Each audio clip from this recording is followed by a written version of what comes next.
When my daughter-in-law Layla slapped me across the face in my own kitchen, she thought no one was watching. She was wrong. What she didn't know was that I had installed security cameras throughout my house just weeks before, after a string of break-ins in our neighborhood. As her hand connected with my cheek, that little red recording light captured every second of her fury, every cruel word she spat at me, and the cold satisfaction in her eyes as she watched me stumble backward in shock. For months, she had been playing the perfect daughter-in-law in front of my son Matthew, while tormenting me behind closed doors. But this time, her mask slipped completely, and I had the proof. What happened next changed everything between us forever, and taught her that underestimating a 70-year-old woman with nothing left to lose was the biggest mistake of her life. Before we jump back in, tell us where you're tuning in from. And if this story touches you, make sure you're subscribed, because tomorrow I've saved something extra special for you. My name is Claire Cooper. I'm 70 years old, and I've lived in the same cozy 2-story house in Cedar Falls, Montana for the past 43 years. It's not a mansion by any means, but it's mine. Every creaky floorboard, every sun-faded curtain, every photo lining the mantelpiece tells a story of a life well lived. The mortgage was paid off 15 years ago, back when my late husband Gerald was still with me, and my monthly retirement pension of $3,200 keeps me comfortable enough to maintain the house and enjoy my simple pleasures. I spent 38 years as a high school librarian at Cedar Falls High, watching generations of teenagers discover the magic hidden between book covers. Even now, former students stop me at the grocery store to tell me about the novel I recommended that changed their perspective, or how the research skills I taught them helped them through college. It's a legacy I'm proud of, built one student, one book, one quiet conversation at a time. My days follow a peaceful rhythm that suits me perfectly. Mornings begin with coffee on the front porch, watching the sun paint the Rocky Mountain foothills in shades of gold and pink. I tend to my garden, where tomatoes and sunflowers grow in neat rows alongside wild lupines that seed themselves wherever they please. Afternoons are for reading, usually in the armchair by the living room window where the light is best. Evenings bring phone calls with my book club friends, crossword puzzles, and old movies on the classic film channel. The house feels just right for one person. My bedroom upstairs overlooks the garden. The kitchen gets morning light that makes everything feel warm and welcoming, and the living room has space for all my books and Gerald's old record collection. I've got my routines, my quiet independence, and most importantly, I've got my dignity intact. At 70, I don't need anyone taking care of me, managing my affairs, or making decisions about my life. Which brings me to my son, Matthew. Matthew Robinson is 34, works as an accountant at a firm downtown, and has always been a good son. Not perfect, mind you, but good. He calls every Sunday evening, remembers my birthday, and still brings me flowers every Mother's Day. When Gerald passed away 3 years ago, Matthew was the one who helped me navigate the insurance paperwork, who sat with me during those first terrible nights when the house felt too quiet, who made sure I wasn't drowning in grief. I raised Matthew to be independent and self-sufficient, perhaps to a fault. After high school, he moved to Denver for college, then stayed there for work until 2 years ago when his company transferred him back to Cedar Falls. I was quietly thrilled to have him closer, though I'd never admit it out loud. We'd developed a comfortable adult relationship, weekly dinners, holiday celebrations, occasional help with heavy lifting or technological mysteries that befuddle me. Matthew has always been what I'd call a people pleaser. Even as a little boy, he hated conflict, always trying to keep everyone happy, sometimes at the expense of speaking up for himself. It's both his greatest strength and his most frustrating weakness. He genuinely cares about people, which made him an excellent student and makes him a trusted accountant. But it also means he sometimes lets others take advantage of his good nature. 2.5 years ago, Matthew started dating Layla Mitchell. She's 29, works as a dental hygienist, and on the surface, seemed like a lovely match for my son. Pretty in that polished, carefully maintained way. Always perfectly styled blonde hair, manicured nails, outfits that looked like they came straight from a magazine.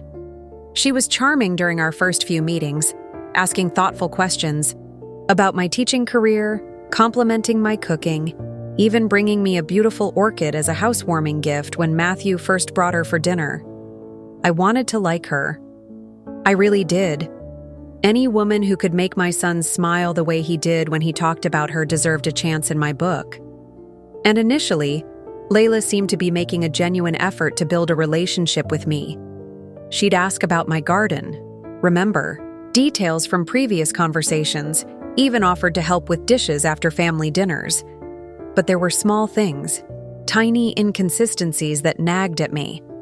The way her smile never quite reached her eyes when she looked at me. How she'd subtly redirect conversations away from topics I was passionate about. The carefully calculated compliments that somehow always included a subtle criticism. "Your house has such character, Claire. It must be nice not to worry about keeping up with modern trends." Or, "You're so lucky to have such simple needs.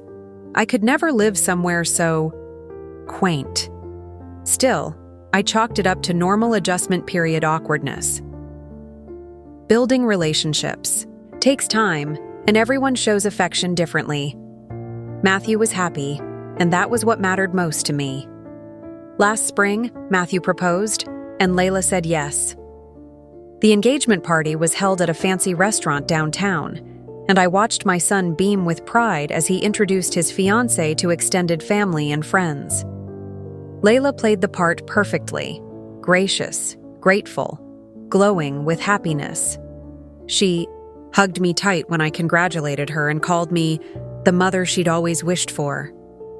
The wedding was set for October, a beautiful autumn ceremony at the old stone church downtown, where Gerald and I had been married 37 years earlier. As the date approached, I found myself genuinely excited about gaining a daughter-in-law. Despite those nagging little doubts, I pushed them aside and focused on the joy of watching Matthew start this new chapter of his life. 3 weeks before the wedding, Matthew called me on a Tuesday evening, his voice bubbling with an excitement I hadn't heard since he was a teenager getting his first car. "Mom, I have the most incredible news," he said, barely able to contain himself. "You know how Layla and I have been looking at houses?" I did know. They'd been hunting for months, trying to find something that fit their budget and Layla's very specific requirements. She wanted something modern, updated, in the right neighborhood, preferably something that would photograph well for the social media posts she was constantly creating. Well, we found it. The perfect place. It's a gorgeous contemporary house in Willowbrook Heights, 3 bedrooms, 2.5 baths, granite countertops, hardwood floors throughout. Layla absolutely fell in love with it the moment we walked in. Willowbrook Heights was the newest, most expensive subdivision in Cedar Falls, where all the young professionals and successful families were moving.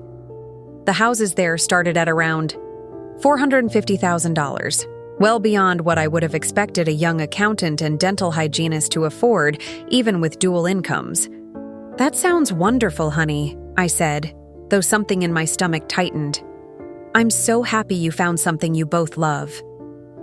"That's actually why I'm calling," Matthew continued, his voice taking on a slightly nervous edge.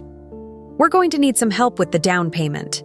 The house is $485,000, and we need to put down 20% to avoid PMI. That's about $97,000, and we've only managed to save about $45,000. The number hit me like a physical blow, nearly $50,000. That was more than a year and a half of my entire pension. "Matthew," I said carefully, "that's a lot of money, sweetheart." "I know, Mom, I know. But this house, it's our dream home. Layla keeps saying it's the kind of place where we can build our future, start a family. The location is perfect. The schools are excellent for when we have kids. And honestly, it's probably the last house in that neighborhood we'll be able to afford. Prices are going up so fast." I could hear Layla's voice in the background, though I couldn't make out her words. Matthew's tone shifted slightly, becoming more urgent. "Mom, I hate to ask, but would you consider helping us out? I know it's a big ask, but you always said the house was going to be mine someday anyway. Maybe we could work out some kind of arrangement? Like an advance on my inheritance?" My heart sank. This wasn't just about money. This was about my home, my security, my independence. The house Gerald and I had bought, where we'd raised Matthew, where every room held decades of memories. "What kind of arrangement?" I asked, though I dreaded the answer. "Well, Layla had this idea. What if you took out a home equity loan against your house? Your place has to be worth at least $350,000 now, right? Maybe more. You could easily get a $100,000 line of credit, help us with the down payment, and then, when you're ready to sell your place, when you decide you want something smaller or maybe assisted living, we could pay you back from the proceeds." Preparing and narrating this story took us a lot of time, so if you are enjoying it, subscribe to our channel. It means a lot to us. Now back to the story. The words assisted living stung more than he probably intended. At 70, I was still driving, cooking, gardening, managing my own affairs perfectly well. The suggestion that I should be planning my exit strategy felt premature and presumptuous. Matthew taking on that kind of debt at my age. But Mom, it's not really debt if it's just shifting around family money, right? You're not losing anything. You're just helping us get started. And think about it. This way, you'd be investing in our future, in your future grandchildren's future. Layla's voice became clearer in the background, and I heard her say something about family supporting family and what grandparents do. I took a deep breath, feeling the weight of 3 generations of expectations settling on my shoulders. This was my son, the boy I'd raised, worked double shifts to support, sacrificed for in countless ways. If he needed help, wasn't it my job as his mother to provide it? But something about the timing bothered me. 3 weeks before the wedding, when emotions were high and decisions felt urgent. Something about the way this perfect house had suddenly appeared, requiring immediate action. Something about Layla's convenient absence from the actual conversation, letting Matthew do the asking while she coached from the sidelines. "How soon would you need an answer?" I asked. "Well, that's the thing. We have to move fast. There are 2 other couples interested, and our realtor says if we don't make an offer by Friday with proof of financing, we'll lose it. Could you maybe call your bank tomorrow? Just to see what's possible?" Friday. 3 days away. 3 days to make a decision that would put my financial security at risk for the next decade or more. "Let me think about it, Matthew. This is a big decision." Of course. "But Mom?" His voice grew softer, more intimate. "Layla, and I really appreciate you even considering this. She keeps saying how lucky she is to be marrying into a family where people look out for each other. She's so excited about having you as her mother-in-law, about building that relationship with you." After we hung up, I sat in my kitchen for a long time, staring at the phone. 43 years in this house, and now I was being asked to leverage it for someone else's dream home. Was this what family meant? Was this the price of staying connected to my son's life? The next morning, I woke up with a knot in my stomach and Matthew's request weighing heavily on my mind. $50,000. The number seemed to echo in every corner of my house as I made my coffee and tried to eat breakfast. I kept thinking about Gerald, wondering what he would have advised. He'd always been the practical one when it came to finances. While I handled the day-to-day budgeting, by 10 o'clock, I'd made my decision. I called First National Bank and spoke with Janet Peters, the loan officer who'd helped me refinance the house 5 years earlier. The conversation was surprisingly straightforward. Yes, my house was worth approximately $380,000 based on recent comparable sales in the neighborhood. Yes, I could qualify for a home equity line of credit up to $150,000. given my excellent credit history and the fact that the house was completely paid off. The interest rate would be reasonable, and I could structure the payments to fit my budget. It's quite common these days, Janet assured me, for people in your situation to help adult offspring with home purchases. You're essentially using your equity to help build theirs. Very smart family planning. When I called Matthew that afternoon to tell him I was willing to help, his reaction was everything a mother could hope for. "Mom, are you serious?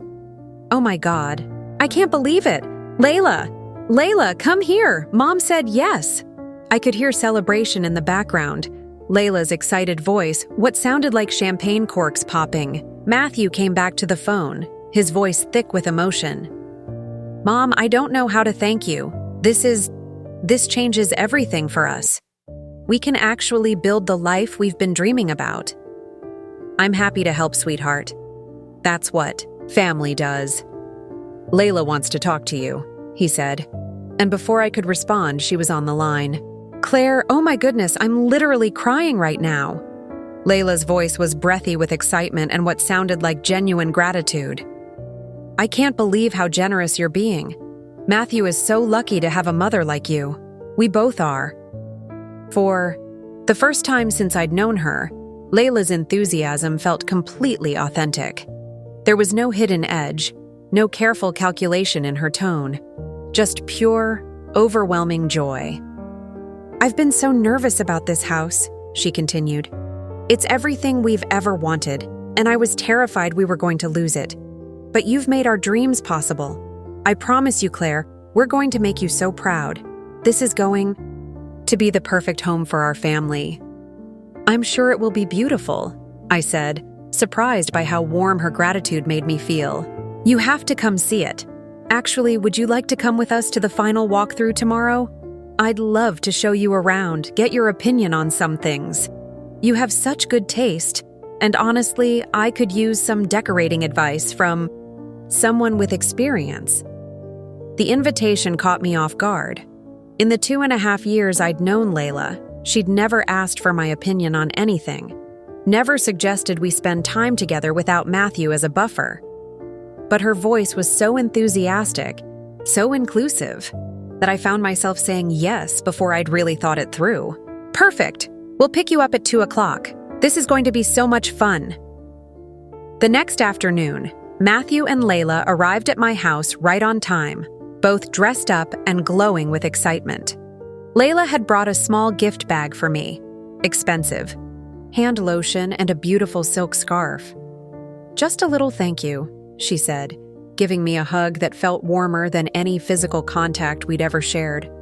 Though really, no gift could express how grateful we are. The drive to Willowbrook Heights took about 20 minutes, and Layla chattered the entire way, pointing out landmarks, talking about the neighborhood amenities, asking about my gardening and whether I thought certain plants would grow well in their new yard. Her questions seemed genuinely interested, not politely obligatory. When we pulled into the driveway of 47 Maple Ridge Lane, I had to admit the house was stunning. It was everything Matthew had described: sleek, modern, with beautiful stonework and large windows that would fill the interior with natural light. The landscaping was professionally maintained, and the whole property radiated success and prosperity. "What do you think?" Layla asked, practically bouncing with excitement as we got out of the car. "It's beautiful," I said honestly. "Really beautiful." Inside, Layla transformed into the perfect hostess and tour guide. She walked me through every room, explaining their plans for each space, asking my opinion on paint colors and furniture placement. In the kitchen, she ran her hands over the granite countertops with obvious love. "I keep thinking about all the family dinners we'll have here," she said, looking directly at me. "Claire, I hope you'll come over all the time. I want to learn how to make your famous pot roast, and maybe you could teach me some of those recipes Matthew is always talking about." In the master bedroom, she pointed out the large windows overlooking the backyard. "And someday, this will be where your grandchildren visit their grandmother. Can you imagine? Little feet running through these halls? The way she included me in her vision of the future, the way she spoke about our relationship as something permanent and meaningful. It melted away months of subtle tension and doubt. This was the daughter-in-law I'd hoped for, the woman who would become part of our family in the truest sense. As we finished the tour, Layla linked her arm through mine, something she'd never done before. "Claire, I have to tell you something. When Matthew and I first started dating, I was so nervous about meeting you. He talked about you constantly, how smart you are, how independent, how much he respects your opinion. I was terrified I wouldn't measure up, that you wouldn't think I was good enough for your son." I looked at her in surprise. "Layla, I've never thought that." "I know that now," she said, squeezing my arm gently. "Today has shown me what kind of person you really are. You're not just Matthew's mother, you're going to be my family too. And I promise you, I'm going to spend the rest of my life making sure you never regret helping us today." Standing in that beautiful house, seeing the genuine emotion in her eyes, feeling included and valued in a way I hadn't experienced with her before, I believed every word she said. The wedding was absolutely beautiful. Layla looked radiant in her designer gown. Matthew couldn't stop beaming. And I felt genuinely proud watching my son start this new chapter of his life. During the reception, Layla made a point of introducing me to her friends as the most wonderful mother-in-law in the world, and even gave a short speech thanking me for my incredible generosity in helping them start their married life. But it was after the honeymoon that things began to shift in ways so subtle, I almost convinced myself I was imagining them. The first sign came during their housewarming party 3 weeks after they returned from Hawaii. I'd arrived early to help. Set up, bringing homemade appetizers and my grandmother's crystal punch bowl. Layla greeted me at the door with a bright smile, but something in her eyes seemed different, cooler, more calculating. "Claire, you're here early. Perfect." She glanced at the covered dishes in my hands. "Oh, you brought food. That's sweet. I actually ordered catering from that new place downtown, but we can probably find somewhere to put your things." The way she said "your things" made my carefully prepared spinach and artichoke dip feel like gas station snacks. But I brushed it off. She was probably just stressed about hosting her first party in the new house. As guests began arriving, I noticed how Layla positioned herself. She'd greet people at the door, give them the full tour, and somehow always managed to steer conversations away from me when I tried to join in. Not rudely. She was far too clever for that. Instead, she'd suddenly remember something urgent in the kitchen, or notice that someone needed a drink refill, or spot another guest who absolutely had to meet whoever she was talking to. I found myself standing alone by the appetizer table more often than seemed natural, watching my daughter-in-law work the room like a seasoned politician. When people did approach me, Layla had an uncanny ability to appear just as conversations were getting interesting. "Oh, Claire, could you help me in the kitchen for just a second?" she'd say with that perfect smile. I can't quite reach something in the top cabinet. But when we'd get to the kitchen, there was never anything she needed from the top cabinet. Instead, she'd busy herself rearranging items that were already perfectly arranged, making small talk until enough time had passed that returning to the living room meant joining a completely different conversation. The second warning sign came during Sunday dinners. For the first month after the wedding, Layla had insisted I come over every week. Family tradition, she'd called it, preparing elaborate meals and setting the table with wedding china. But gradually, the invitations became less frequent. "We're just so swamped with settling in," she'd explain when Matthew would suggest I join them. Rain check? When I did come to dinner, Layla's attention seemed divided. She'd serve the meal, then spend most of the time on her phone, responding to texts or scrolling through social media. If I tried to engage her in conversation about work, her hobbies, or even the house, her responses became increasingly short and disinterested. She'd murmur, eyes still fixed on her screen. "That's nice, Claire." Matthew seemed oblivious to the shift, probably because Layla was careful to be more engaged when he was the one speaking. She'd laugh at his work stories, ask follow-up questions about his projects, even reach over to squeeze his hand affectionately. But the moment the conversation turned to include me, her attention would drift. The third sign was perhaps the most telling. About 6 weeks after the wedding, I stopped by their house unexpectedly to drop off some books I'd promised to lend Layla. She'd mentioned being interested in historical fiction, and I'd spent time carefully selecting titles I thought she'd enjoy. When I rang the doorbell, it took several minutes for her to answer. When she finally opened the door, she seemed surprised and not entirely pleased to see me. "Oh, Claire. Hi, I wasn't expecting anyone. I brought those books we talked about," I said, holding up the bag. "The ones about women during World War II?" She stared at the bag for a moment, as if trying to remember our conversation. "Right. The books. That's thoughtful." She didn't invite me in, just stood in the doorway with one hand on the doorframe, clearly indicating this would be a brief exchange. Through the open door, I could see that she was having coffee with another woman I didn't recognize. Someone closer to her own age, dressed in expensive workout clothes. "I can see you have company," I said. "I'll just leave these with you." "Thanks," she said, taking the bag without looking inside. "I'll definitely check them out when I have time." As I walked back to my car, I heard laughter from inside the house. The kind of genuine, relaxed laughter I hadn't heard from Layla when she was with me in months. That night, I lay in bed replaying these incidents, trying to convince myself I was being oversensitive. Marriage was an adjustment period. Layla was probably just finding her rhythm as a wife, figuring out how to balance all her new responsibilities. The coolness I was sensing might simply be the natural evolution from the intense gratitude she'd felt about the house to a more normal, day-to-day relationship. But deep down, a small voice whispered that something fundamental had changed the moment those mortgage papers were signed. The breaking point came on a cold February afternoon, exactly 4 months after the wedding. I'd been battling a persistent winter cold for over a week, and Matthew had called that morning to check on me, something that always warmed my heart, knowing he still worried about his old mom. "You sound terrible," he'd said with genuine concern. "Are you taking care of yourself? Getting enough rest?" "I'm fine, sweetheart. Just a stubborn bug that won't let go."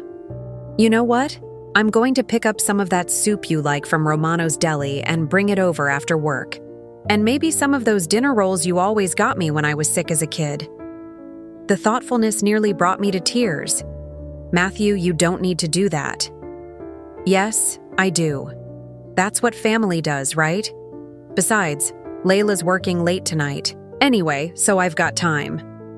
He arrived at 6:30 with a bag full of comfort food and stayed for nearly 2 hours, just like when he was younger, and we'd talk about everything and nothing. We discussed his work, my book club's latest selection, memories of Gerald, plans for spring gardening. It felt like the old days, before marriage and mortgages complicated things. As he was getting ready to leave, he hugged me tighter than usual. "Mom, I want you to know how much I appreciate everything you've done for us. The house, yes, but more than that.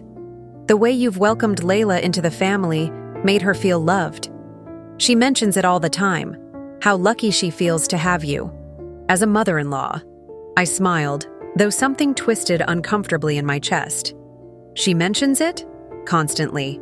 Just the other day, she was telling her sister how wonderful you are, how you're nothing like those horror stories you hear about difficult mothers-in-law. She said she hit the jackpot with you." After Matthew left, I sat in my kitchen feeling confused and oddly hollow. If Layla spoke so positively about me to others, why did our interactions feel increasingly strained and artificial? Why did I feel like I was being tolerated rather than welcomed? 2 days later, I got my answer in the most devastating way possible. I'd been feeling much better and decided to surprise Matthew and Layla with a homemade lasagna, the same recipe I'd made for Matthew's birthday every year since he was 10. I knew Thursday was typically their date night. but I figured I could just drop it off with a note, let them enjoy it over the weekend. I arrived at their house around 5:30, expecting to do a quick drop-off at the door. But when I rang the bell, no one answered, even though both their cars were in the driveway. I could hear voices from the backyard, so I decided to walk around the side of the house to let them know I was there. The gate was slightly ajar, and as I approached, I could hear Layla's voice clearly through the winter air. She was on the phone, pacing on their covered patio while Matthew was apparently still inside. "I swear, Meredith, I'm at my breaking point with this woman," Layla was saying, her voice sharp with frustration in a way I'd never heard before. "She shows up constantly, always with some excuse. Food, books, wanting to help with something. I can't get rid of her." I froze behind the gate, the lasagna dish suddenly feeling like it weighed 50 pounds in my hands. "No, you don't understand," Layla continued. "Matthew thinks she's this sweet, harmless old lady, but she's suffocating. Every family dinner, every holiday, every decision we try to make, there she is with her opinions and her suggestions. And the way she looks at me, like she's constantly judging how I'm taking care of her precious son." My heart started pounding so hard I was afraid they might hear it. The worst part is, I can't say anything to Matthew about it. He worships her. Saint Clair, who sacrificed everything for him, who gave us money for the house. If I even hint that she's driving me crazy, he gets all defensive and starts talking about how lonely she must be since Gerald died. I pressed my back against the gate, feeling like the world was tilting sideways. Lonely? Please. She chose to live in that old house, chose to keep the same boring routine, chose not to make new friends or find hobbies. That's not my problem. I didn't marry her. I married Matthew. But somehow I'm supposed to pretend she's this wonderful addition to my life, when really she's just this needy old woman who can't accept that her son has moved on. The cruelty in her voice was like a physical blow. This wasn't someone venting normal frustrations about in-law relationships. This was pure cold contempt. Cold contempt. You know what the really sick part is? Layla's voice dropped to a conspirative whisper. She actually thinks we have this great relationship now. After the house thing, she acts like we're best friends or something. She brings me these pathetic little gifts, tries to give me advice about marriage and decorating. It's honestly embarrassing, she laughed, a sound completely devoid of warmth. "Meredith, I had to pretend to be grateful for a $50,000 loan from someone I can barely stand to be in the same room with. Do you have any idea how exhausting it is to fake that level of appreciation? To smile and hug her and call her the mother I always wanted? The mother she always wanted. The exact words she'd used with me just months ago. Words that had made me feel so valued, so important to their future. The good news is, once that equity line is paid off, I won't have to pretend as much. What's she going to do? Demand the money back? Matthew would never let that happen. She'll have to settle for being the occasionally tolerated grandmother when we have kids, because that's all she's ever going to be to me." I stood there in the gathering darkness, clutching a lasagna made with love for people who saw me as nothing, more than a financial transaction and a social obligation. The woman I'd helped buy her dream home, the woman I'd tried so hard to build a relationship with, the woman who'd promised to spend her life making sure I never regretted helping them, she thought I was pathetic, needy, embarrassing. Somehow, I managed to walk back to my car without dropping the dish, without making a sound, without falling apart completely. But as I drove home through the blurry darkness, one thought echoed in my mind with crystal clarity. She had no idea who she was really dealing with. I don't remember the drive home. One moment I was standing behind that gate listening to my world crumble, and the next I was sitting in my own driveway, engine off, staring at the lasagna dish in my passenger seat like it was evidence of some terrible crime.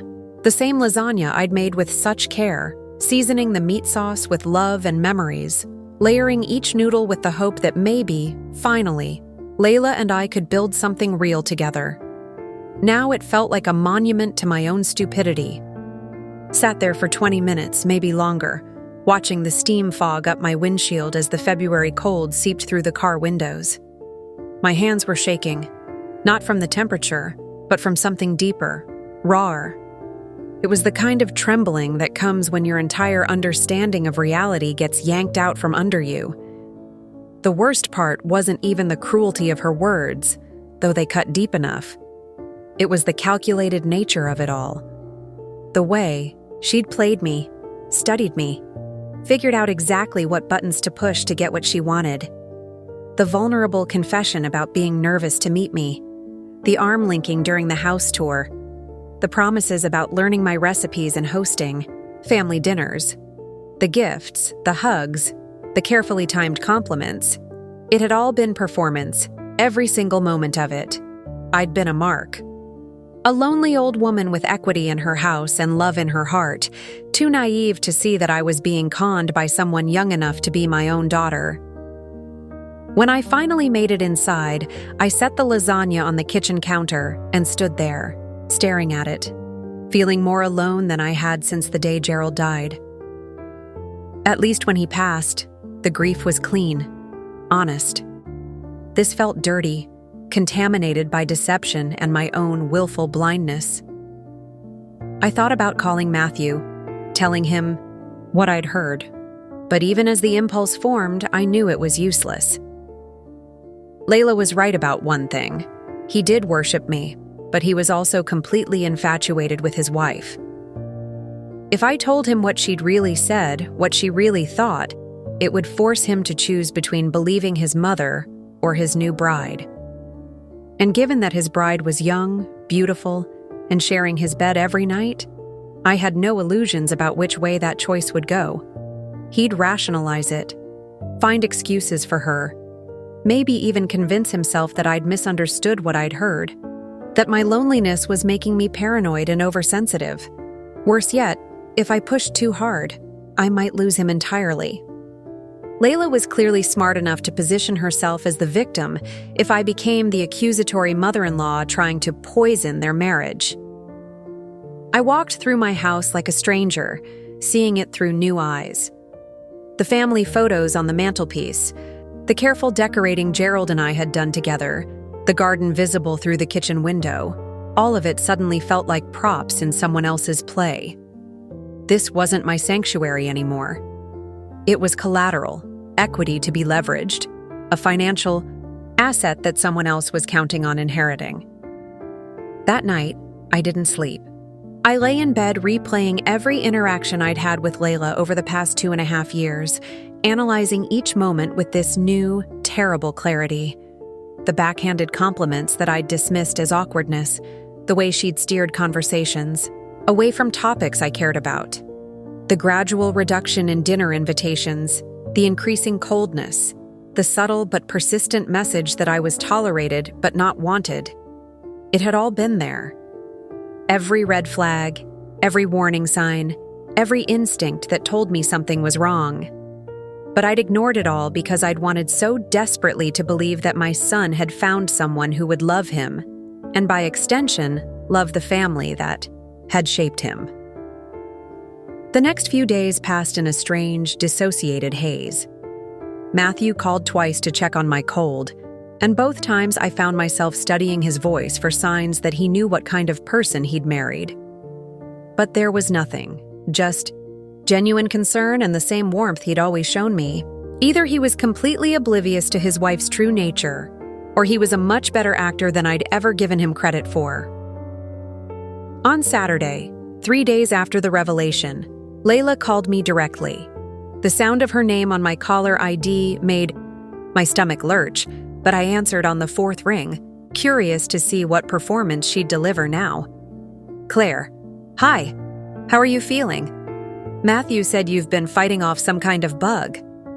Her voice was perfectly pitched, concerned but not overly familiar, warm but maintaining appropriate boundaries. The same tone she'd probably use with an elderly neighbor or distant relative. Much better, thank you, I managed, surprised by how normal my own voice sounded. Oh, good. Listen, I was calling because Matthew and I are planning a little dinner. Party next weekend. Nothing fancy, just a few couples from work. But I realized we haven't had you over in ages, and I felt terrible about that. Would you like to join us?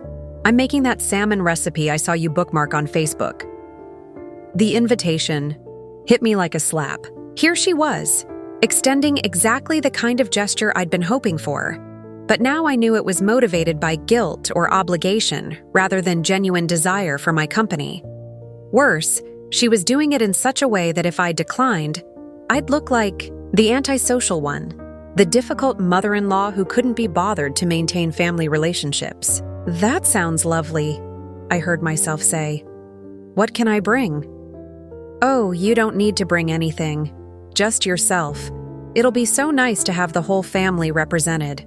The whole family, as if I were some distant cousin being grudgingly included, rather than the woman who'd raised the host and financed their beautiful home. After we hung up, I sat in my kitchen thinking about that dinner party, about the performance I'd be expected to deliver.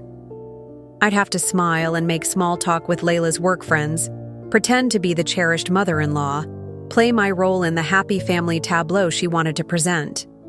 And she'd play hers, the dutiful daughter-in-law who'd graciously included her husband's mother in their social circle. It was then that the first spark of something other than hurt began to kindle in my chest. Not quite anger yet, but something colder and more focused. A kind of clarity that comes when you finally stop making excuses for people and start seeing them exactly as they are. Layla thought she was so clever, so sophisticated in her manipulation. She thought she'd identified all my weaknesses, my loneliness, my love for Matthew, my desire to be part of their life, and figured out exactly how to exploit them. She'd gotten what she wanted from me and now assumed I'd gratefully accept whatever scraps of attention she chose to throw my way. But here's what Layla didn't know about me.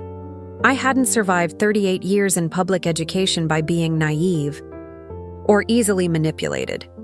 I'd dealt with manipulative students, bullying parents, scheming administrators, and political school boards. I'd learned to read people, to see through facades, to protect myself and my students from those who would take advantage of kindness. I'd gotten soft in retirement, perhaps. Lonely enough to ignore obvious warning signs because I wanted so badly to believe in the possibility of a loving family relationship.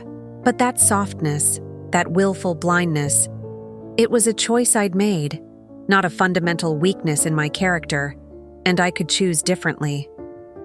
The more I thought about it, the more I realized that Layla had made a crucial miscalculation. She'd assumed that because I was older, because I was alone, because I'd been generous with my resources, I was inherently powerless in this dynamic. She saw me as a figure to be managed rather than a person with my own agency, my own intelligence, my own capacity for strategic thinking. She thought the game was over because she'd gotten the house money. But what she didn't understand was that the game was just beginning. Over the next few days, I found myself paying attention to details I'd previously overlooked. The way Layla's social media posts never included photos of me, even when I was present at family gatherings. How she'd managed to schedule most of their couple friends' visits for times when I wouldn't be around. The subtle ways she'd trained Matthew to see my presence as optional rather than expected. I also started noticing things about their financial situation that didn't quite add up. The designer handbags that appeared regularly in Layla's Instagram photos, the expensive restaurant check-ins, the weekend trips to Denver and Salt Lake City that seemed to happen with suspicious frequency for a couple supposedly saving money after taking on a large mortgage. Most interesting of all, I noticed that Layla had started dropping hints about other financial goals. During one of Matthew's Sunday phone calls, he mentioned that they were already talking about renovating the master bathroom and maybe adding a deck to the backyard. It's amazing how once you start thinking about improving a place, you see possibilities everywhere, he'd said with a laugh. Layla's got vision. She sees what this house could become. What she sees, I thought grimly, is what my equity could become. That's when I made my first strategic decision. If Layla wanted to play games involving my financial resources, she was going to discover that I was a much more formidable opponent than she'd imagined. but I wasn't going to make the mistake of underestimating her the way she'd underestimated me.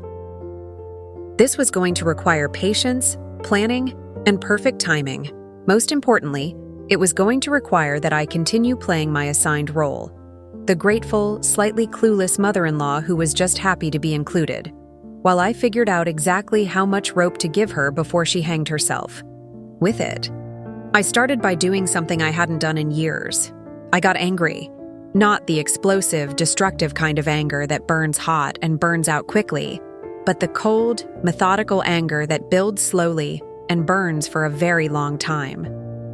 Gerald used to say that the most dangerous person in any room was the one whose intelligence had been consistently underestimated. For the first time since his death, I found myself smiling at the memory of his words. Layla Mitchell Robinson had no idea what she'd awakened.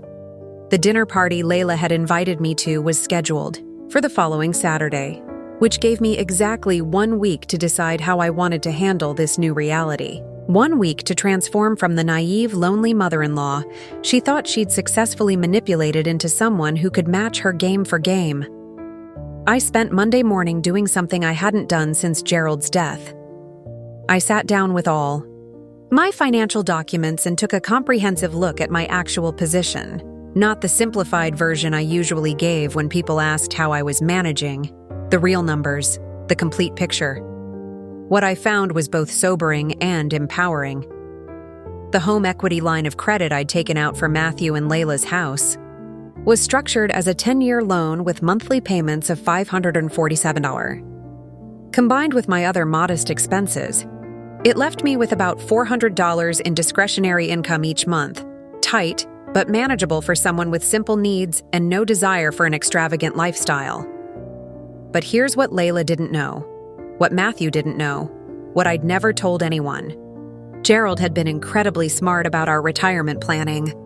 Beyond my teacher's pension, I had a substantial 403(b) that I'd never touched, a small but steady dividend income from some conservative investments, and, most significantly, a life insurance policy on Gerald that had paid out $180,000 3 years ago. I'd put that money into a separate savings account and basically forgotten about it, too overwhelmed by grief to think about financial planning. But now, looking at the statements, I realized I had far more flexibility than anyone suspected. I wasn't the financially vulnerable widow that Layla thought she was manipulating. I was a woman with options, resources, and, most importantly, time to use them strategically. On Tuesday, I did something that would have been unthinkable just a week earlier. I hired a private investigator. Donald King had been recommended by Janet Peters at the bank when I'd casually mentioned wanting to learn more about investment opportunities my family members had mentioned. Janet had initially suggested a financial advisor, but when I pressed for someone who could help me research business ventures and partnerships, she'd quietly given me Donald's card. "He's very discreet," she'd said with a meaningful look. "Specializes in due diligence for people who need to verify information before making important financial decisions." Donald's office was in a modest building downtown, and when I met with him on Tuesday afternoon, I was careful to frame my request in terms that sounded reasonable and protective rather than vindictive. "I recently helped my son and his wife with a significant home purchase," I explained. "They've been mentioning other financial goals, renovations, investments, potentially starting a business. Before I consider any additional financial assistance, I want to make sure I understand their complete financial picture." Donald was probably in his early 60s, with the kind of calm, professional demeanor that suggested he'd handled plenty of family financial investigations. He didn't ask probing questions about my motivations, just methodically took down the information I provided and explained what kinds of research were possible within legal boundaries. Credit reports, employment verification, public records searches, social media analysis, all completely legal and appropriate for someone considering a significant financial commitment, he assured me. Most people don't do nearly enough due diligence before mixing family and money. I paid his retainer in cash and left his office feeling like I'd just taken the first real step toward reclaiming some control over my situation. Wednesday, I did something even more out of character. I went shopping for security cameras. The break-ins in our neighborhood that I'd mentioned in my introduction weren't entirely fictional. There had been a few incidents over the past year, enough to make security cameras a reasonable purchase for anyone concerned about home safety, but my motivations went far beyond burglary prevention.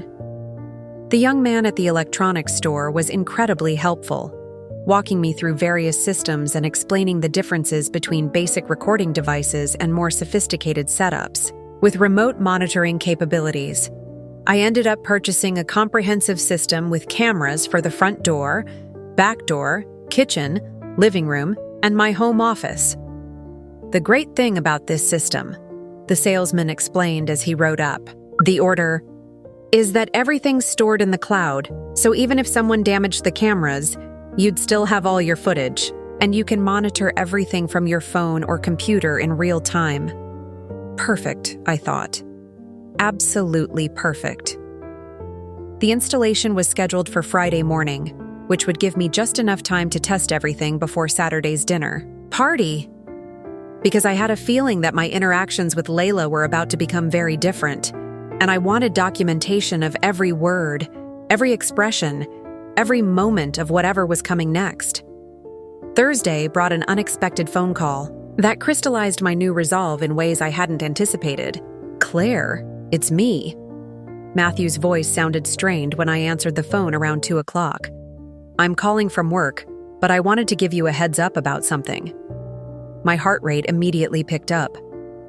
What's wrong? It's probably nothing, but Layla's been having some issues with her job. Her office is going through restructuring and there's talk about layoffs. She's really stressed about it. I waited for him to continue, though I had a sinking feeling about where this conversation was headed. The thing is, Matthew went on, if she does lose her job, we're going to be in a really tight spot financially. The mortgage payment is based on both our incomes and without her salary. He trailed off, but the implication was clear. They'd be coming to me for more help. Matthew, I said carefully, how long has Layla known about these potential layoffs? Oh, a few weeks maybe? She didn't want to worry me until she knew for sure what was happening. You know how she is, always trying to protect everyone else from stress. A few weeks, right around the time I'd started noticing her increased spending and her hints about home renovations. Either Layla was the most irresponsible person imaginable, continuing to spend money freely while facing potential unemployment, or this was another carefully orchestrated manipulation designed to extract more resources from the family bank of Claire. Has she been looking for other positions? I asked. Yeah, definitely. But you know how the job market is, and dental hygienist positions don't grow on trees, especially ones that pay as well as her current job. After we hung up, I sat in my kitchen thinking about the timing of this revelation. Just days after I'd discovered Layla's true feelings about me, suddenly there was a financial crisis that would require my intervention. It was either an incredible coincidence or evidence that Layla was even more calculating than I'd realized. I called Donald King and asked him to prioritize employment verification as part of his research. I need to know everything about Layla, Mitchell Robinson's job situation, I told him. How secure her position really is, whether there are actually layoffs happening, what kind of performance reviews she's had. Can you do that? Absolutely. Give me 48 hours. Friday morning, the security system installation went flawlessly. The technician was professional and efficient, and by noon I had cameras strategically positioned throughout my house, all connected to an app on my phone that would let me monitor everything in real time or review recorded footage from anywhere. I spent Friday afternoon practicing with the system, learning how to access different camera views, how to save specific clips, and how to adjust recording settings for optimal audio quality. By evening, I felt confident that I could capture whatever happened during my next encounter with Layla. But what I really needed was an opportunity to test my new approach in a controlled environment. The dinner party would be too public, too many witnesses, too much pressure to maintain normal family dynamics. I needed something more private, more intimate, a situation where Layla might feel comfortable dropping her mask. That's when I had an idea that was either brilliant or completely insane. Saturday morning, I called Matthew and told him I was feeling under the weather again. Nothing serious, just tired and a little achy. Would it be possible to reschedule the dinner party? Of course, Mom. Layla will understand completely. Actually, you know what? Why don't I have her stop by with some soup later? She was planning to make extra anyway for the dinner, and she's been saying she feels bad about not checking on you more while you were sick. Perfect. Better than perfect. That would be lovely, I said. But only if it's not too much trouble. No trouble at all. She'll probably be over around 4 or 5, after she finishes her prep work for tomorrow night. I spent the rest of the morning and early afternoon preparing for what I knew would be the most important performance of my life. I needed to appear genuinely grateful for Layla's visit while simultaneously creating opportunities for her to reveal her true character. Most importantly, I needed to be ready for whatever manipulation she might attempt. Around 3:30, I positioned myself in my living room with a clear view of the front door camera feed on my phone. I wanted to see Layla's face in the moment before she knocked, when she thought she was unobserved and could let her expression show what she really felt about this visit. At 4:47 p.m., a silver Honda pulled into my driveway. Through the camera, I watched Layla sit in her car for nearly 2 full minutes, checking her appearance in the rearview mirror and taking what looked like several deep breaths. When she finally got out of the car, carrying a small container that presumably held soup, her expression was carefully neutral. Not quite happy, not quite annoyed, but perfectly calibrated for the role she was about to play. I watched her walk up my front steps, pause for a moment to arrange her features into a concerned smile, and then ring the doorbell. "Claire, it's Layla. Matthew sent me over with some soup." I opened the door with what I hoped was an appropriately grateful expression. "Layla, how thoughtful. Come in, come in." She stepped into my living room, and for a moment, we just looked at each other. There was something different in her eyes, a calculating quality that I'd never noticed before, or maybe had never allowed myself to see. She was studying me, trying to gauge how much emotional manipulation would be required to maintain my cooperation. "You really didn't need to go to this trouble," I said, accepting the container. "Especially when you're busy preparing for your dinner party." "It's no trouble at all," she replied, but there was a slight edge to her voice that suggested otherwise. "Matthew was worried about you. We both were." We sat down in the living room and I offered her tea, which she declined. For a few minutes, we engaged in the kind of stilted small talk that had become our norm. My health, the weather, her plans for tomorrow's dinner. But I could sense her impatience, the way she kept glancing at her phone, the subtle body language. That suggested she wanted to complete this obligatory visit and leave. That's when I decided to test the waters. "Layla," I said, settling back in my chair with what I hoped looked like comfortable familiarity. "I've been thinking a lot lately about how grateful I am for the relationship we've built. When Matthew first started dating you, I was so nervous about whether we'd get along." Something flickered across her face, surprise maybe, or annoyance that I was extending what should have been a brief visit. "Oh, that's sweet of you to say, Claire." "I mean it," I continued, watching her carefully. "Some mothers-in-law and daughters-in-law never really connect, you know? But I feel like we've become genuinely close, like family." The word family seemed to hit her wrong. Her smile became more strained, and I saw her glance toward the door as if calculating how quickly she could escape. "Yes, well, Matthew's family is very important to me," she said, the diplomatic non-answer of someone who was rapidly running out of patience. "I know it is," I said warmly, "and I hope you know that you can always come to me if you need anything at all. That's what family does for each other." That's when it happened. The mask didn't just slip. It fell off completely. Layla's face hardened in a way that was so sudden and dramatic, it was almost like watching a different person emerge from inside her skin. Her voice, when she spoke, was cold and sharp. Nothing, like the carefully modulated tone she'd been using just seconds before. "You know what, Claire? Let's cut the crap." The transformation was so startling that for a moment I just stared at her, though part of my mind was rejoicing that the cameras were capturing every second of this. "I'm sorry," I said quietly. The whole sweet grandmother act. The grateful, lonely widow who's just so thankful to be included. "It's getting really old." She stood up abruptly, and I could see the real Layla in all her calculating glory. "Here's the truth. I don't want to be here. I don't want to bring you soup. I don't want to pretend we're close. And I definitely don't want to spend my Saturday afternoon listening to you talk about our relationship." I remained seated, keeping my expression as neutral as possible, though my heart was pounding with a mixture of vindication and adrenaline. "Matthew feels guilty about you," she continued, beginning to pace in front of my couch. "He thinks you're lonely and pathetic, and he can't handle the thought that his poor old mother might be sad. So he sends me over here to play the dutiful daughter-in-law, to make sure you feel included and loved." Each word was like a small explosion in the quiet room. But here's what Matthew doesn't understand. I didn't sign up to be your companion. I married him, not his entire family history.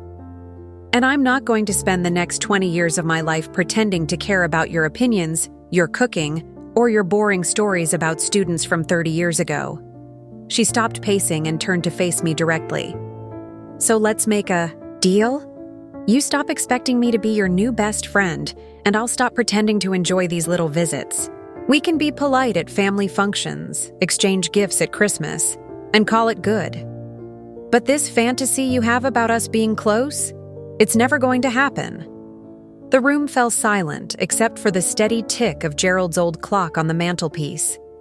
Layla stood there, breathing hard, looking almost relieved to have finally said what she'd apparently been thinking for months. What happened next surprised both of us. I smiled. Layla's face went through a series of expressions as she processed. My reaction, confusion, then suspicion, then something that might have been the first stirring of unease. She'd clearly expected tears, or anger, or some kind of emotional breakdown that would put her back in the position of managing my feelings. My calm smile wasn't part of the script she'd written for this confrontation. "What's so funny?" she demanded, her voice still sharp but with an undertone of uncertainty. "Nothing's funny," I said, standing up slowly and smoothing my skirt. "I'm just relieved, actually. It's exhausting, isn't it? Pretending to like someone. You can't stand?" She blinked, clearly not expecting this response. What? "Oh, Layla," I said, moving toward the kitchen with the soup container. "Did you really think I didn't know? That I couldn't see exactly what you thought of me?" I could hear her following me, her heels clicking on the hardwood floor. When I turned around, she was standing in the doorway, looking genuinely confused for the first time since I'd known her. "You knew?" "Honey, I spent 38 years dealing with teenagers.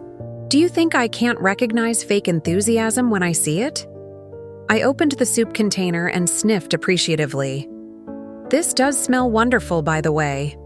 Thank you for bringing it." The casual shift back to politeness seemed to throw her off balance even more. She stood there for a moment, clearly trying to recalibrate, to figure out what game we were playing now. "So, if you knew," she said slowly, "why didn't you say anything?" I ladled some soup into a bowl and turned to face her, leaning against the counter. Because I was hoping I was wrong. Because I wanted to believe that my son had chosen someone capable of genuine affection. Because I thought maybe, given time, you might actually come to care about me as more than just an obstacle to manage. Something shifted in her expression. Not quite guilt, but perhaps recognition that this conversation was going in a direction she hadn't anticipated. "Claire, look, I didn't mean to." "Yes, you did. I interrupted gently. You meant every word. And you know what? That's okay. She stared at me. It's okay? It's okay? Of course it's okay. You can't force someone to like you, and you can't fake genuine affection indefinitely. I'd rather know where I stand than continue living in a fantasy. I took a spoonful of the soup and nodded approvingly. The truth is, always better than a beautiful lie. For a moment, we just looked at each other across my kitchen. I could see her trying to process this unexpected turn, trying to figure out if this was some kind of trap or manipulation on my part. So what happens now? She asked finally.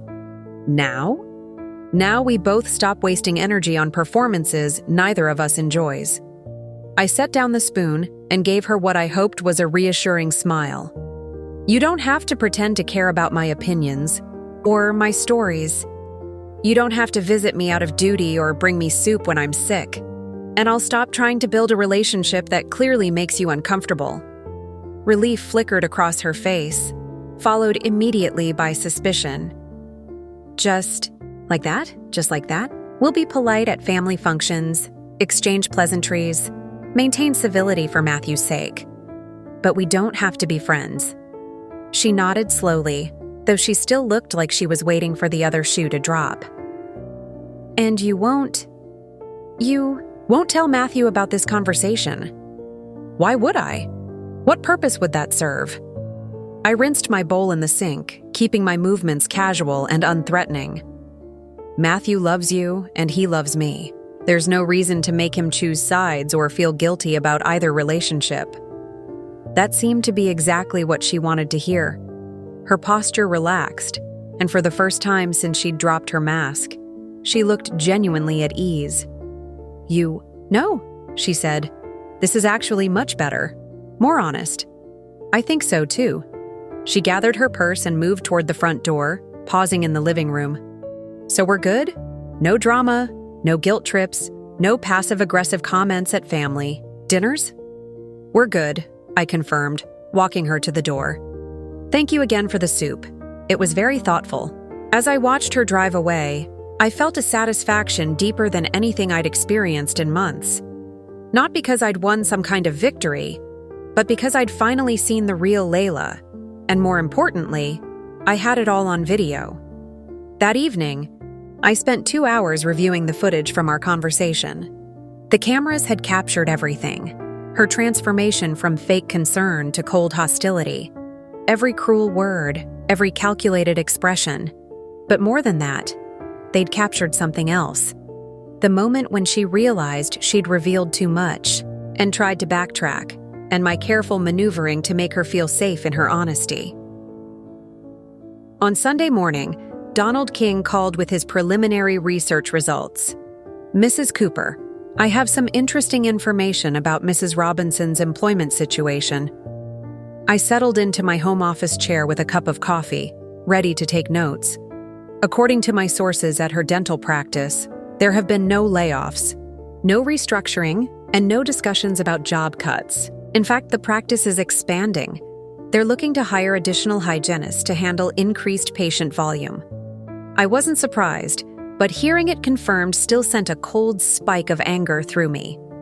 Furthermore, Donald continued, Mrs. Robinson received a performance bonus 3 months ago and was given additional responsibilities that came with a salary increase. She's actually making more money now than when you took out the home equity loan. I see. What about their financial situation overall? That's where it gets interesting.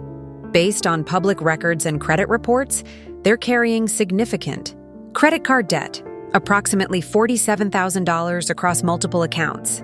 Most of this debt appears to have been accumulated in the past 6 months.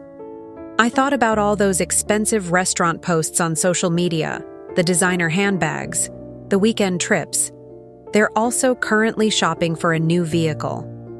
Mrs. Robinson has been looking at luxury SUVs in the $65,000 range, so while claiming potential financial hardship, they were actually planning major purchases and living well beyond their means. The job insecurity was just another manipulation, designed to extract more money from the family safety net. There's one more thing. Donald said. I found records of Mrs. Robinson meeting with a financial advisor 2 weeks ago. The advisor specializes in estate planning and wealth transfer strategies. Estate planning. At 29 years old with no significant assets of her own. Thank you, Donald. This is very helpful information. After we hung up, I sat in my office thinking about the complete picture that was emerging. Layla wasn't just someone who disliked me. She was someone who saw me as a financial resource to be managed and eventually inherited. The fake job crisis, the expensive spending, the estate planning consultation, it all pointed to someone who was already counting on my death to solve her financial problems. But here's what Layla still didn't understand. I wasn't planning on dying anytime soon. Monday morning, I called my own financial advisor, Bruce Young, whom I'd been meaning to visit for months. Bruce, I need to make some changes to my estate planning, and I want to explore some investment options that might generate additional income. Of course, Claire. What kind of time frame are we looking at? I'd like to meet this week if possible. And Bruce, I want to discuss setting up some charitable foundations. I'm thinking about legacy planning. Wednesday afternoon, I sat in Bruce's office reviewing a comprehensive plan that would fundamentally alter my financial future, and by extension, anyone who might be counting on inheriting from me. The charitable remainder trust is an excellent strategy for someone in your position, Bruce explained, pointing to the documents spread across his conference table.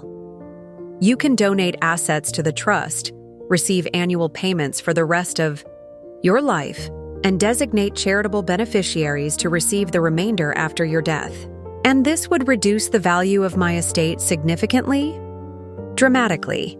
Depending on how much you choose to place in the trust, you could reduce your taxable estate by 60–70%. Your heirs would receive much less, but you'd have a guaranteed income stream and significant tax advantages. I also learned about qualified charitable distributions, donor-advised funds, and irrevocable life insurance trusts. All legal strategies that would allow me to redirect my wealth toward causes I cared about while maintaining my standard of living. There's one more option I'd like you to consider, Bruce said toward the end of our meeting. Have you thought about setting up an educational scholarship fund? Given your background in teaching, it might be a meaningful legacy. Tell me more. You could establish an endowed scholarship at the local community college or university. A $200,000 endowment would generate enough annual income to provide full tuition assistance to several students each year. It would be a lasting tribute to your career in education. The idea appealed to me on multiple levels. Not only would it serve students who reminded me of my younger self, people who needed just a little help to change their lives, but it would also demonstrate to anyone interested in my estate that my priorities lay with education and community service, not family enrichment. I'd like to move forward with several of these strategies, I told Bruce. How quickly can we implement them? Most of these can be established within 30 days. The charitable remainder trust will take a bit longer, but we can have the preliminary paperwork ready for your review by next week. Thursday evening, I received a text from Matthew. Mom, would you like to join us for dinner this Sunday? Layla's making pot roast. I stared at the message for a long moment. This was the first dinner invitation I'd received since our kitchen confrontation, and I was curious to see how Layla would handle our new, honest relationship in front of Matthew. That sounds lovely, I texted back.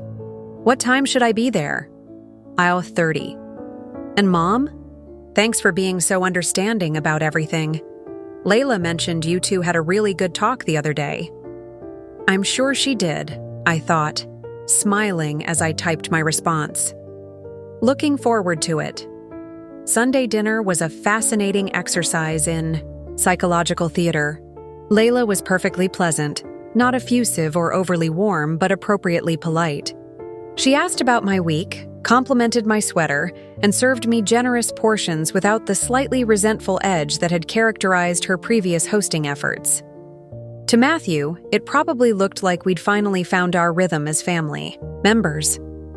He seemed more relaxed than I'd seen him in months, clearly relieved that the two most important women in his life had apparently worked out their differences. Layla was just telling me about some ideas she has for the house, Matthew said over dinner. Show Mom the pictures of that bathroom renovation you found online.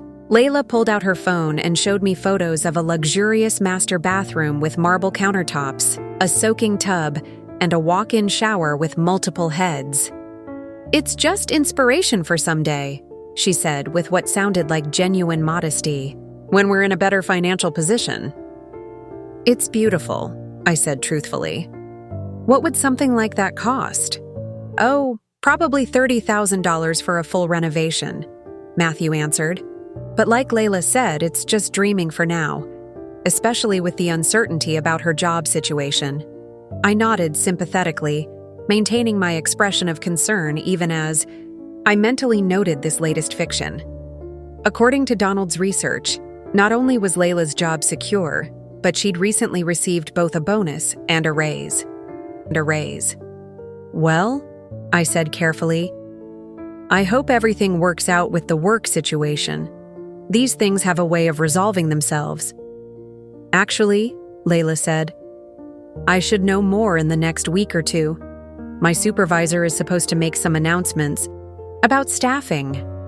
The lie came so smoothly, so convincingly, that I had to admire her skill even as I recognized the manipulation.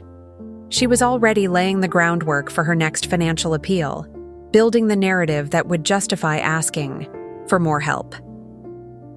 After dinner, as I helped clear the table, Layla and I found ourselves alone in the kitchen for a few minutes. Thank you for not saying anything, she said quietly. About our conversation, I mean. I told you I wouldn't, I replied, stacking plates in the dishwasher. We have an understanding now. She nodded, then hesitated for a moment. Claire, can I ask you something? Of course. Do you ever think about what you want to do with this house? I mean, long term. The question might have seemed innocent to anyone else, but I heard the calculation behind it. She was fishing, trying to understand my estate planning intentions. I love this house, I said simply. Gerald and I made so many memories here.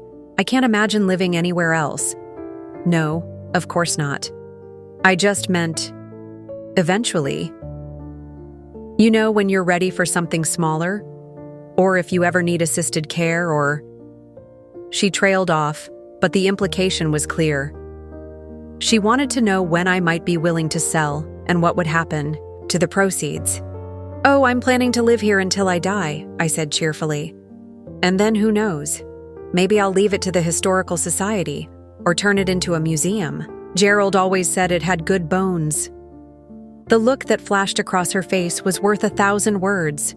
For just a moment, the mask slipped completely, revealing something cold and calculating and deeply frustrated. That's an interesting idea, she managed, isn't it? I smiled brightly. There are so many wonderful ways to leave a legacy. As I drove home that evening, I reflected on how much had changed in just 1 week. I'd gone from being a passive victim of Layla's manipulation to someone actively gathering intelligence and making strategic plans. More importantly, I'd discovered that I was far from powerless in this situation. Layla thought she'd won our kitchen confrontation, that she'd successfully trained me to expect less and demand nothing. What she didn't realize was that she'd actually given me the greatest gift possible: absolute clarity about who she really was and what she really wanted. Now, I just had to decide how to use that knowledge. The opportunity to test just how far Layla was willing to go came sooner than I expected, and in a way that revealed the true depths of her calculating nature. It started with a phone call on Tuesday morning, 3 days after our honest dinner. I was in my garden, pruning the rose, bushes that Gerald had planted for our 20th anniversary, when my phone rang. Matthew's name appeared on the screen, but something in his voice immediately told me this wasn't a casual check-in. Mom, I'm sorry to bother you at home, but I need to ask you something important. I set down my pruning shears and gave him my full attention. What's wrong, sweetheart? It's about Layla's job situation. Remember how I told you there might be layoffs at her office? Yes, of course. Well, it happened. She got called into a meeting yesterday afternoon and they let her go, effective immediately. I felt a cold spike of anger, but I kept my voice neutral and concerned. According to Donald's research, not only was there no restructuring at Layla's office, but they were actively hiring. This was the most blatant lie yet. Oh no, Matthew. I'm so sorry to hear that. How is she handling it? She's trying to stay positive, but she's pretty shaken up. The thing is, Mom, we're in a really bad spot financially without her income. I've been running the numbers all night, and I don't see how we can make the mortgage payment next month, let alone continue long term. I could hear the genuine panic in his voice, and my heart ached for him. He clearly believed what Layla had told him, which meant she was willing to lie not just to me, but to her own husband about something this significant. Have you looked into unemployment benefits? Or maybe she could find something temporary while she searches for a permanent position? She filed for unemployment, but you know how long that takes to kick in. And temp work for dental hygienists isn't really a thing. It requires too much specialized training and certification. Matthew paused, and I could hear him taking a shaky breath. Mom, I hate to ask this, especially after everything you've already done for us, but would you consider helping us out, just temporarily, until Layla finds something new? What kind of help are you thinking about? Maybe you could cover our mortgage payment for a few months. I know it's a lot, $2,147 a month, but I promise we'd pay you back as soon as she's working again. Nearly $3,000 a month, more than my entire pension. They were asking me to essentially subsidize their lifestyle while Layla, who was actually employed and earning more than ever, searched for a fictional new job. Matthew, that's almost my entire monthly income. I know. But maybe you could use some of the money from Dad's life insurance? I mean, what's the point of having savings if not to help family during emergencies? The fact that he knew about Gerald's life insurance surprised me. I'd never mentioned the specific amount to anyone, which meant he and Layla had been discussing my finances in detail. Let me think about it, I said carefully. This is a big decision.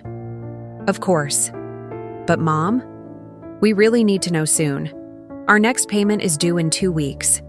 After we hung up, I sat in my garden for a long time, thinking about the escalation of their scheme. First, it had been a one-time down payment assistance. Now they wanted me to cover their monthly mortgage indefinitely. What would come next? Credit card payments? Car loans? The bathroom renovation Layla had shown me pictures of? I called Donald King. I need you to verify something for me, I told him. I need to know definitively whether Layla Robinson was actually laid off from her job yesterday. I can have that information for you by this afternoon. And Donald, if she's still employed, I want to know exactly what she told her supervisor about taking time off or changing her schedule. 3 hours later, he called back. Mrs. Cooper, not only was Mrs. Robinson not laid off, she didn't even miss work yesterday.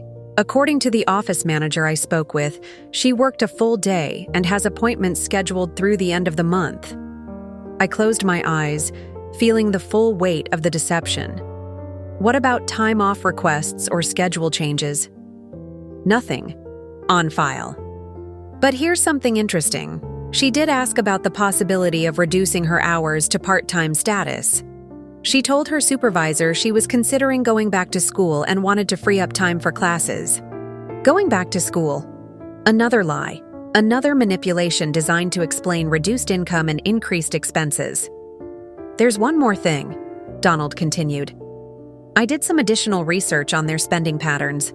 In the past month, they've made significant purchases, new furniture, electronics, what appears to be a weekend getaway to Denver. We're talking about at least $15,000 in discretionary spending since your son called you about their financial troubles. I thanked Donald and hung up, then sat in my kitchen staring at the phone. The sheer audacity of it was breathtaking. While planning to ask me for mortgage assistance, They'd been on a shopping spree that exceeded most people's monthly salaries. But what disturbed me most was the level of premeditation involved. This wasn't a spontaneous lie or a moment of desperate panic. Layla had carefully orchestrated every detail: the fake layoff story, the timeline that would justify immediate financial help, even the request for part-time status that would explain any future discrepancies in her schedule. She'd turned manipulating me into a full-time project. That evening, I made a decision that surprised even me. Instead of confronting them with the truth or refusing their request outright, I decided to give them exactly what they'd asked for, with conditions they'd never see coming. I called Matthew back around 8 o'clock. "Hi, sweetheart. I've been thinking about our conversation this morning." "Yeah? What did you decide?" "I want to help you and Layla through this difficult time." The relief in his voice was immediate and heartbreaking. "Mom, really? Oh my God, thank you so much. I can't tell you what this means to us, but I have some conditions." "Of course, anything. First, I want this to be a formal loan with a written agreement. I know we're family, but I think it's important to keep business and personal relationships separate." "Sure, that makes sense." "Second, since this is a significant monthly commitment on my part, I need to be fully informed about your financial situation. I want to see bank statements, credit reports, employment verification, everything that shows me exactly where you stand and what your prospects are for repayment." There was a pause. "Mom, is that really necessary? I mean, we're family." "Matthew, you're asking me to commit nearly $3,000 a month for an indefinite period. That's not a small favor between family members. That's a major financial arrangement. If you want me to make this kind of commitment, I need to protect my own interests." Another pause, longer this time. "Okay, I understand. We can put together whatever documentation you need. Excellent. And third, I want to meet with both you and Layla to discuss this arrangement in person. If we're going to be financial partners even temporarily, I think we should all be on the same page about expectations and timelines." "When did you want to meet?" "How about Thursday evening? You could both come over for dinner and we can handle the business afterward." "That sounds perfect. Mom, I can't thank you enough. Layla's going to be so relieved. I'm sure she will be," I thought grimly. Wednesday morning, I spent 2 hours with Bruce Young, my financial advisor, setting up what we euphemistically called an emergency family assistance protocol. "You want to create a loan agreement that includes forensic accounting provisions?" Bruce asked, looking puzzled. "I want to make sure I have complete transparency into how my money is being used," I explained. "If I'm going to support their household expenses, I want the right to review all their financial activities during the loan period. That's unusual for a family arrangement." "Bruce, I'm potentially committing over $30,000 to this loan. I think unusual precautions are warranted." He drafted an agreement that was far more comprehensive than anything Matthew and Layla were probably expecting. Beyond the basic loan terms, it included provisions for monthly financial reporting, restrictions on discretionary spending above certain thresholds, and most importantly, penalties for providing false information. During the application process, if they lie about their employment status or financial situation, Bruce explained, the loan becomes immediately due in full, with interest. Perfect. Thursday evening arrived, and I was ready. I'd spent the afternoon cooking Matthew's favorite meal, pot roast with carrots and potatoes, the same dinner I'd made for his birthday every year throughout his childhood. I wanted him relaxed and comfortable when we discussed the loan agreement. Layla arrived wearing what I'd learned to recognize as her grateful daughter-in-law outfit. Modest dress, minimal makeup, just the right amount of vulnerability in her expression. She hugged me warmly and complimented the smell of dinner, playing her role to perfection. During the meal, she was the picture of subdued resilience, disappointed about the job loss but optimistic about the future, grateful for family support, but not overly dependent. If I hadn't known the truth, I would have been completely convinced by her performance. "I've already started applying for new positions," she told me over dessert. "There are a few promising opportunities, but the process takes time in healthcare. Background checks, credential verification, all the bureaucracy." "Of course," I said sympathetically. "These things can't be rushed." After dinner, we moved to the living room to discuss the loan agreement. I'd printed 3 copies of Bruce's document and set them on the coffee table along with a folder containing the financial disclosure forms they'd need to complete. "This is much more formal than I was expecting," Matthew said, flipping through the pages. "I know it seems excessive," I replied, "but I want to make sure we're all protected. You, me, and Layla." Layla picked up the financial disclosure forms and began reading them. I watched her face carefully as she realized the scope of information I was requesting. Not just bank statements and employment verification, but credit card statements, tax returns, and detailed expense reports. "Claire," she said slowly, "some of this seems pretty invasive. Do you really need to know about every purchase we make?" "Only purchases above a certain threshold," I said reasonably. "I think it's fair for me to understand how my loan payments are being used, don't you?" Matthew was still reading the loan agreement. "Mom, what's this clause about penalties for false information?" "Oh, that's just standard language," I said dismissively. "It protects both parties by ensuring complete honesty throughout the process." I watched Layla's face as the implications sank in. If she signed this agreement and I later proved that she'd lied about being laid off, the entire loan would become immediately due, money they definitely didn't have. "I think maybe we should take this home and review it more carefully," she said, setting down the forms. "Of course," I agreed. "It's a big decision. Take all the time you need." As they gathered their things to leave, I could see Layla's mind, working furiously, trying to figure out how to get my money without submitting to the level of scrutiny that would expose her lies. "Mom," Matthew said as I walked them to the door, "thank you for being willing to help us. It means everything." "Family helps family," I replied, giving him a genuine hug. "I just want to make sure we do this right." After they left, I sat in my living room reviewing the evening. I'd given them exactly what they'd asked for, financial assistance, but packaged in a way that would force them to either confess their deception or commit fraud in writing. Now I just had to wait and see which path Layla would choose.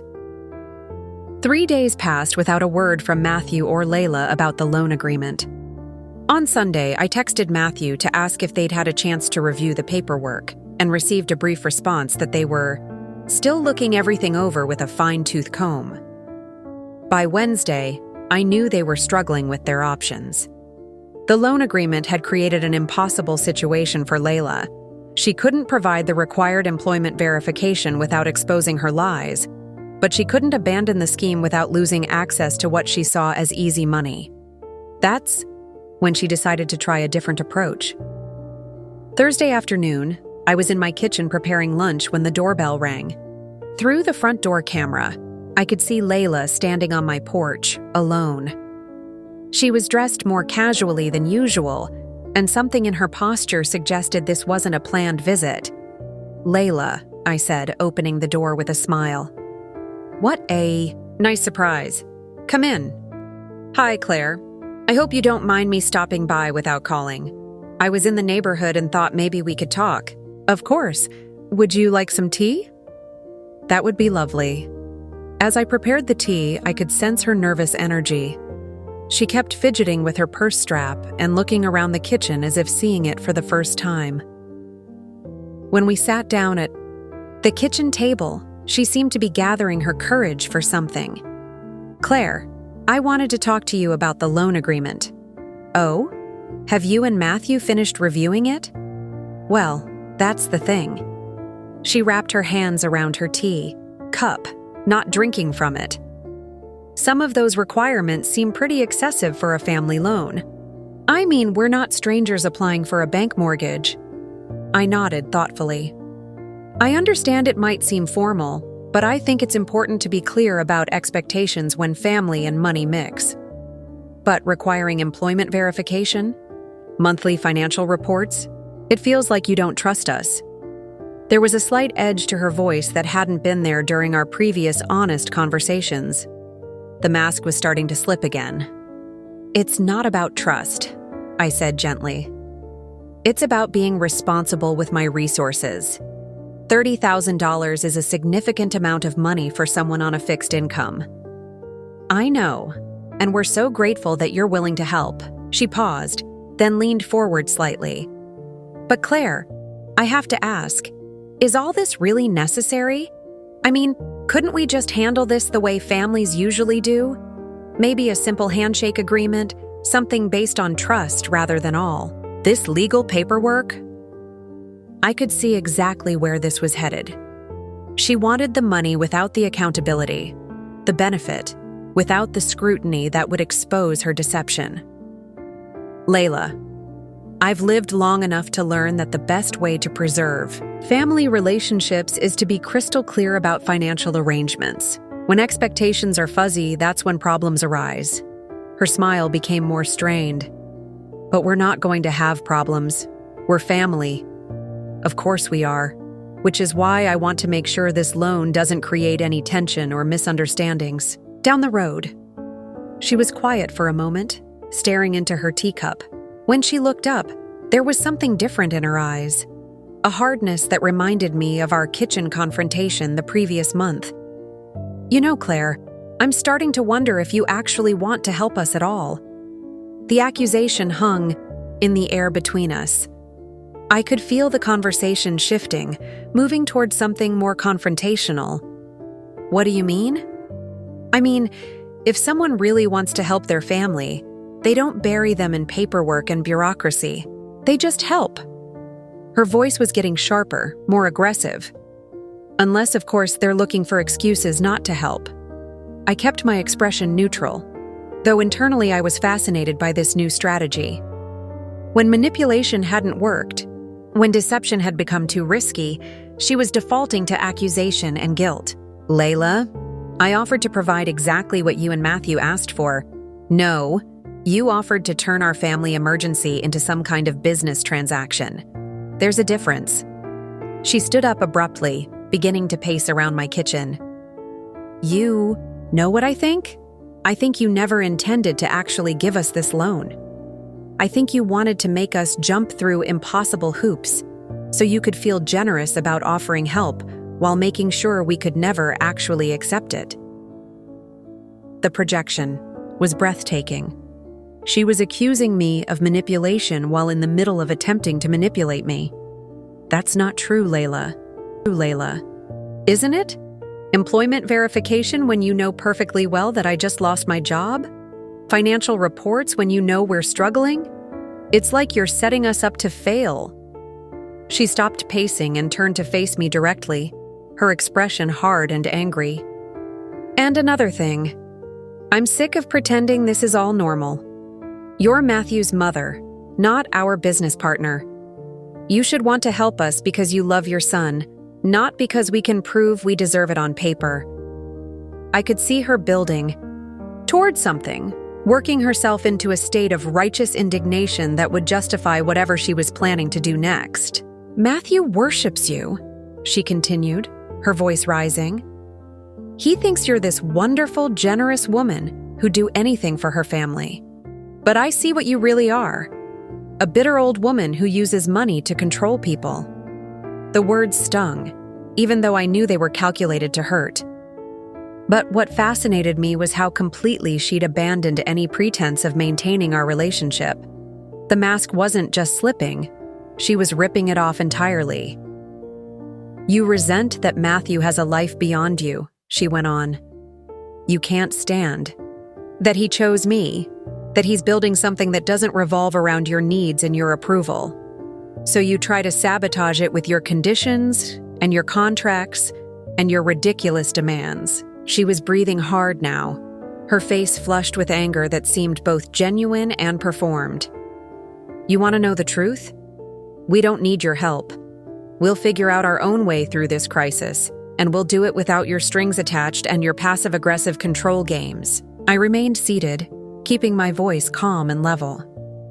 "I'm sorry you feel that way, Layla." "No, you're not sorry. You're satisfied.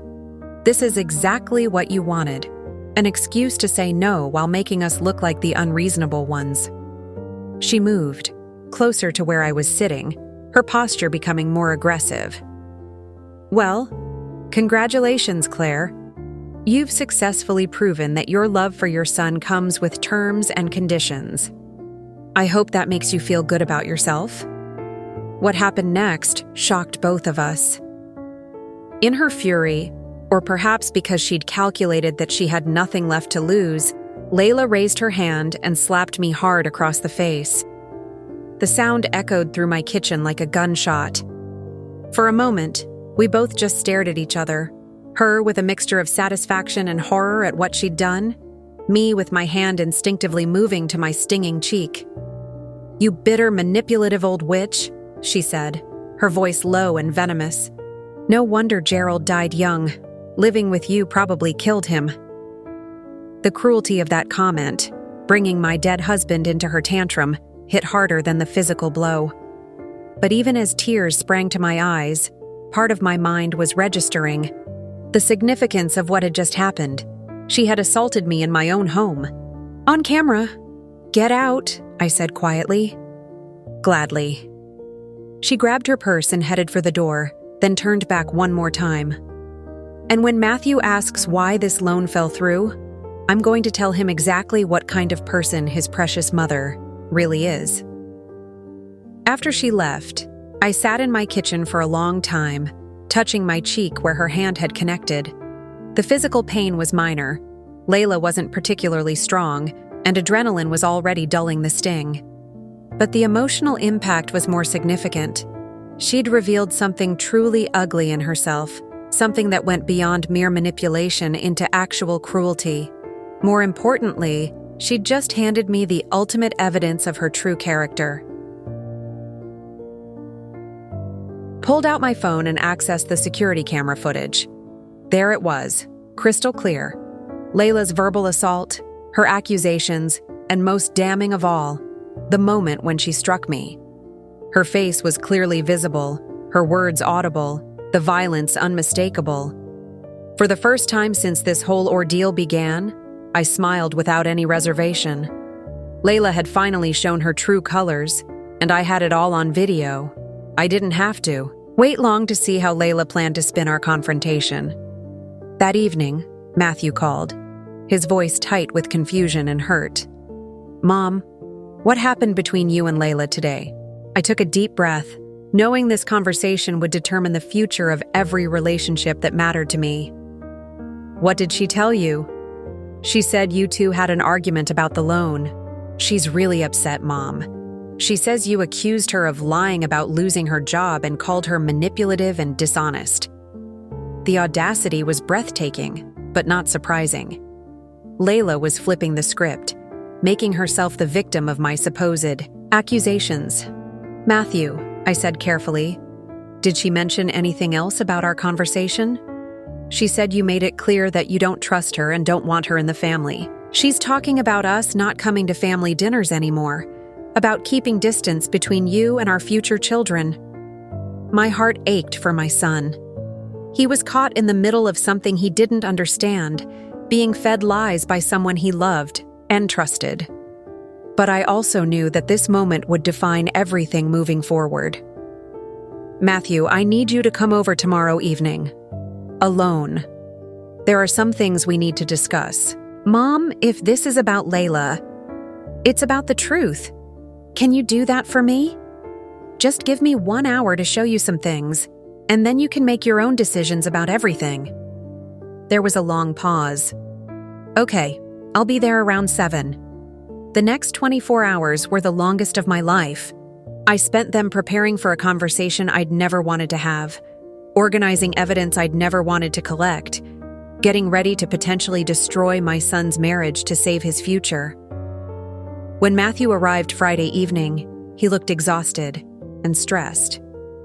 This situation was clearly taking a toll on him. caught between two versions of reality that couldn't both be true. Mom, before we start, I need you to know that I love you both. Whatever's going on between you and Layla, we need to figure out how to fix it. I love you too, sweetheart. More than you'll ever know. That's why I need to show you something. I led him into my living room, where I'd set up my laptop connected to the television. Matthew, what I'm about to show you is going to be difficult to watch. But I need you to see the truth about what happened yesterday and about some other things that have been going on. I started with the security footage from our kitchen confrontation. Matthew watched in stunned silence as Layla's verbal assault unfolded on screen. Her face twisted with rage as she called me a bitter old woman and accused me of controlling behavior. When she raised her hand and slapped me, he actually flinched. But it was her final comment about Gerald dying young because of me that broke something in his expression. "Oh my God," he whispered. "Mom, I had no idea. She never said anything about... She told me you two had an argument, but this..." "There's more," I said gently, advancing to the earlier footage from our first honest conversation. He watched as Layla dropped her mask completely, revealing her contempt for me and her admission that she'd been pretending to care about our relationship. When that finished, I pulled out Donald's investigative reports. "Matthew, I need you to know that Layla wasn't laid off from her job. She's still employed, still working full shifts, and actually received a raise recently." I handed him the documentation. "She's been lying about the job loss, lying about your financial situation, and planning to extract money from me based on those lies." Matthew stared at the papers, his face cycling through disbelief, confusion, and slowly dawning comprehension. "But she showed me the termination letter. It was fabricated. I'm sorry, honey, but she's been manipulating both of us." I spent the next hour walking him through everything: the overheard phone conversation that had started my investigation, the discovery of their real financial situation, the pattern of lies and manipulation that had been building for months. Matthew sat in stunned silence, occasionally asking questions, but mostly just trying to process the complete dismantling of everything he'd believed about his wife. "Why didn't you tell me sooner?" he finally asked. "Because I knew you loved her, and I hoped I was wrong. I kept thinking maybe I was being paranoid. Maybe I was missing something. It wasn't until she physically attacked me that I realized how dangerous this situation had become." Matthew looked at the freeze frame on the television screen. Layla's hand mid-swing, her face contorted with rage. "I don't understand how I missed all of this. How did I marry someone capable of this?" "She's very skilled at manipulation, sweetheart. She told people what they wanted to hear, showed them what they wanted to see. You're not stupid or blind. You're trusting. That's not a character flaw." He was quiet for a long time, and I could see him working through months of memories, re-examining conversations and incidents with this new perspective. "What happens now?" he asked finally. "That's up to you. But Matthew, I need you to know that she's already planning to isolate you from me. She's going to try to make this my fault, to convince you that I'm the problem in your marriage. And honestly, given how skilled she is at manipulation, she might succeed." Matthew looked at me with an expression I'd never seen before, a mixture of pain, anger, and something that might have been respect. "Mom, I'm so sorry. For everything she put you through, for not seeing it sooner, for letting her treat you this way. You don't need to apologize for her choices, honey. But I do. I brought her into our family. I believed her lies. I even asked you to risk your financial security to help us." He shook his head. "How do I even begin to fix this?" 6 months later, Matthew had filed for divorce and was living in a small apartment downtown while the legal proceedings unfolded. The security footage had been crucial evidence in their case, particularly when Layla tried to claim emotional abuse and demand spousal support. As for me, I'd established the Claire and Gerald Cooper Education Foundation, a scholarship fund that would provide annual college assistance to first-generation students from rural Montana. The foundation was funded by most of the money I would have otherwise left as inheritance, a legacy that felt far more meaningful than any family fortune. Matthew and I rebuilt our relationship slowly, with new honesty and clearer boundaries. He'd learned hard lessons about trust, manipulation, and the difference between love and performance. I'd learned that sometimes protecting the people you love means being willing to risk losing them. On quiet evenings, I still thought about Layla, sometimes wondering if she'd ever understood the magnitude of what she'd thrown away. But mostly, I focused on the future, on the students who would benefit from Gerald's insurance money, on the quiet satisfaction of a life lived with integrity, and on the knowledge that I'd finally stopped letting other people define my worth. At 70 years old, I'd discovered that the most powerful thing you can do when someone underestimates you is prove them absolutely right, and then show them exactly what they missed. Up next, you've got 2 more standout stories right on your screen. If this one hit the mark, you won't want to pass these up. Just click and check them out. And don't forget to subscribe and turn on the notification bell so you don't miss any upload from us.